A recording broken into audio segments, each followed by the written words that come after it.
Alô pessoal, eu sou o doutor Antônio Andrade, no quadro Alô Doutor, no programa Geraldão do Povo.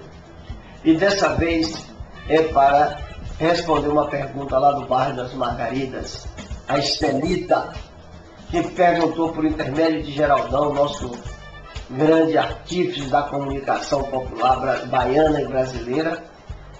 Diz assim: como é que rola essa química, essa coisa do cérebro em relação a essa coisa da afetividade, do amor? Em resumo, como é que rola a química do amor? A química do amor, isso é muito interessante, porque você pode ir a uma festa e lá vem uma garota e de repente se aproxima, tem uma conversa, pode sentir o cheiro do perfume, um aperto de mão, e depois da festa acabada, um chega, pode até dançar uma parte e vai para casa. E em casa dorme, acorda, no dia seguinte aquilo não sai da cabeça, aquela imagem. Aí você pergunta: será que foi o perfume? Será que foi o aperto de mão? Ou seja, existem muitas situações que são envolvidas em tudo isso. Mas essa lembrança agradável é responsável por tudo isso, é a chamada a química do amor. Aonde nós estamos tendo que observar, hoje a neurociência tem uma coisa importantíssima, que é mostrar essa química de uma maneira mais efetiva, respondendo todas aquelas perguntas e todas essas dúvidas que geram no encontro, no abraço, ou seja, num beijo, numa relação sexual, em toda uma situação. Por isso, nós vamos entender melhor essa relação dos atos afetivos. Com isso, nós vamos ter que estudar esses hormônios e esses neurotransmissores.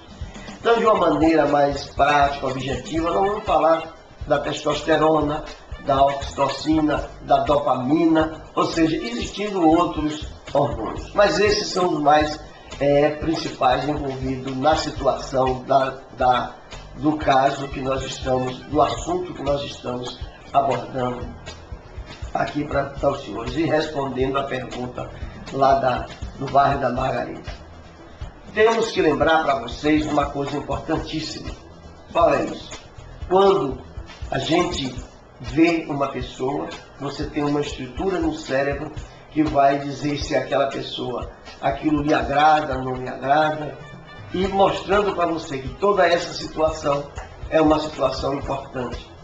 Imediatamente existem áreas específicas que são estimuladas e você passa a ter o sabor, vamos chamar isso de sabor ou desejo, de querer ou não querer.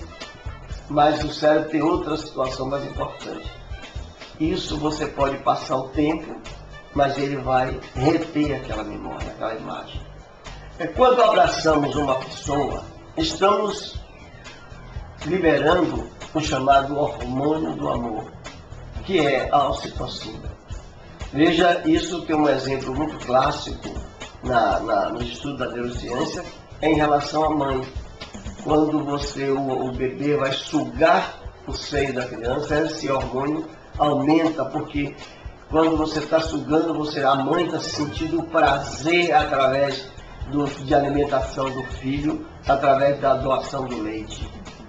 Veja, isso é um dado importante. O outro é a dopamina. Então, a dopamina, que é um neurotransmissor, está ligada também diretamente com o prazer.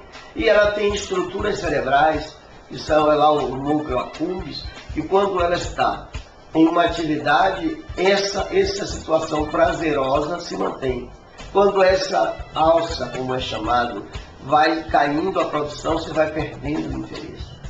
A mesma coisa acontece com a testosterona, que é o responsável pela atividade da sexualidade. Define a sexualidade dos seres humanos de modo geral, dos seres de modo geral.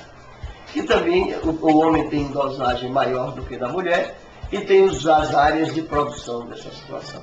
O outro, mais importante, também importante, nós temos a testosterona, a oxitocina, a dopamina, todos esses é que vão compor a situação da afetividade. Então, quando a gente diz rolou a química, está rolando toda uma química da atividade cerebral. Então, se não rolar esta química, e aquilo que muitas vezes nós dizemos aconteceu no coração. Na verdade, o coração é a grande bomba da corte. Rolou sim a atividade cerebral. Eu sou Antônio Andrade, do quadro Alô Doutor, no programa Geraldão.